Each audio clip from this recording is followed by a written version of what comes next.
السلام علیکم، آپ دیکھ رہے ہیں اردو پوائنٹ. مجھے کہتے ہیں فرحان خان. ہم آہ بھی کرتے ہیں تو ہو جاتے ہیں بدنام، ہم آہ بھی کرتے ہیں تو ہو جاتے ہیں بدنام، وہ قتل بھی کر جاتے ہیں تو چرچا نہیں ہوتا. ناظرین محترم، میاں محمد نواز شریف صاحب کے معصومانہ سوال مجھے کیوں نکالا، مجھے کیوں نکالا کے بعد اب مجھے نکالتے ہی ملک کی اسٹاک ایکسچینج بری طرح متاثر ہوئی ہے. ملک ترقی کی راہوں پر گامزن تھا اور ترقی کا سفر بام و عروج پہ تھا، لیکن مجھے نکال دیا گیا. حضور، آپ کی حکومت، آپ کے وزیر اعظم، آپ کی پالیسیاں، آپ ہی کے بیان کے مطابق وزیر اعظم میاں محمد نواز شریف کو نکالا گیا، لیکن پالیسیاں وہی ہیں، لوگ وہی ہیں. لیکن آپ کہہ رہے ہیں اور آپ کا بیان ہے کہ ملک اس ٹائم اسٹاک ایکسچینج اور تمام چیزیں جو ہیں بری طرح متاثر ہو جائیں. قربان جاؤں آپ کی معصومیت کے اوپر اور آپ کی یاداشت کے لیے آپ ہی کے دور کا ایک بار پھر میں جائزہ کرتا چلتا ہوں اور آپ کو بتاتا چلتا ہوں کہ جون 2013 میں پاکستان کے کل بیرونی قرضے 48.1 ارب ڈالر تھے، جو کہ 2017 میں پاکستان کے کل بیرونی قرضے 78.1 ارب ڈالر بن چکے تھے. 4 سالوں میں صرف 30 ارب ڈالر کا ریکارڈ قرضہ لیا گیا. 2012 اور 2013 میں پاکستان کا کل تجارتی خسارہ 15 ارب ڈالر تھا، جو کہ 2016 اور 2017 میں 24 ارب ڈالر ہو چکا تھا.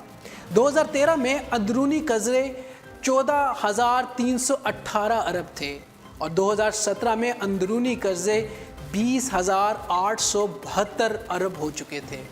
2013 میں پاکستان کی برآمدات 21 ارب ڈالر تھی، جو کہ 2017 میں 17 ارب ڈالر تک ہو چکی تھی، جس کا اعتراف محترم اسحاق ڈار صاحب نے بجٹ کی تقریب میں بھی کر چکے ہیں. حضور، یہ تو تھا ایک مختصر سا جائزہ آپ کی دور حکومت کا. اگر آپ اپنے وزراء کو لندن یاترا سے آزادی دیں اور یہ حکم نامہ جاری کریں کہ ملک کی تباہ حال معیشت پہ تھوڑا غور کر لیں اور ہنگامی حالات پر ایسی پالیسیاں مرتب دی جائیں جو ملک کی سالمیت، ملک کی بقا اور ملک کی معیشت کو بہتر بنا سکیں. عوام کے دل ان کی سہولیات فراہم کرنے سے جیتے جاتے ہیں، عوام کے دل ان کی غربت دور کرنے سے جیتے جاتے ہیں. اگر آپ کہتے ہیں کہ 20 کروڑ عوام کے مینڈیٹ کو روندا گیا ہے، تو آپ کو یہ بھی بتاتا چلوں کہ 2013 میں 55.2% ووٹ کاسٹ کیے گئے تھے، جس کی تعداد 1,47,94,188 تھی، اور ان لوگوں نے آپ کو ووٹ ڈالا تھا. باقی جو آپ کہتے ہیں کہ 20 کروڑ عوام نے کہ ووٹ کو روندا گیا ہے، یہ آپ کے سامنے ہے. اس معصومانہ سوال اور اس معصوم عوام کا کیا قصور ہے جو روٹی، کپڑا، مکان اور نیا پاکستان کے بلند و بالا دعووں کو آئے دن سنتے رہتے ہیں؟ ان کے مقدر کیوں نہیں بدلتے؟ ترقی کی راہ میں ہمیشہ آپ لوگ ہی ترقی کیوں کرتے ہیں؟ سیاستدان اور پاکستان کے سیاستدانوں کے بینک بیلنس 2 گنا، 4 گنا اور 10 گنا ہی کیوں بڑھتے ہیں؟ اگر ایک تجزیہ کریں اور پاکستان کے سیاستدانوں اور ان کے سیاسی کیریئر کو دیکھیں تو آپ دیکھیں گے ایک لوور مڈل کلاس کا سیاستدان، ایک مڈل کلاس کا سیاستدان جب سیاست میں قدم رکھتا ہے، جب وہ اپنے حلقے سے MP ایم این اے بنتا ہے اور پھر منسٹر بنتا ہے، پھر اس کے بعد لاکھوں، کروڑوں اور اربوں روپے کا مالک کیسے بن جاتا ہے، یہ ایک سوالیہ نشان ہے. لیکن معصوم عوام ویسی کی ویسی ہی رہتی ہے، عوام کا مقدر نہیں بدلتا.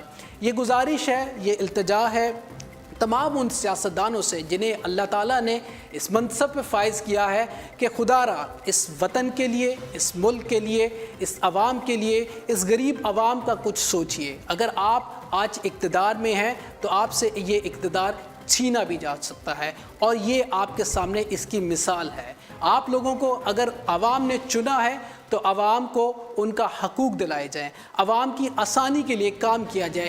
یہ التماس ہے، یہ التجا ہے، اور یہ پاکستان کی 20 کروڑ عوام کی آواز ہے کہ آپ خدا را اپنے آپ کو ٹھیک کر لیں اور اپنے بینک بیلنس کو بڑھانے کی بجائے اس ملک کے عام عوام، غریب عوام، وہ لوگ جو غربت کی چکی میں پس رہے ہیں، ان کے بارے میں بھی کچھ سوچ لیں.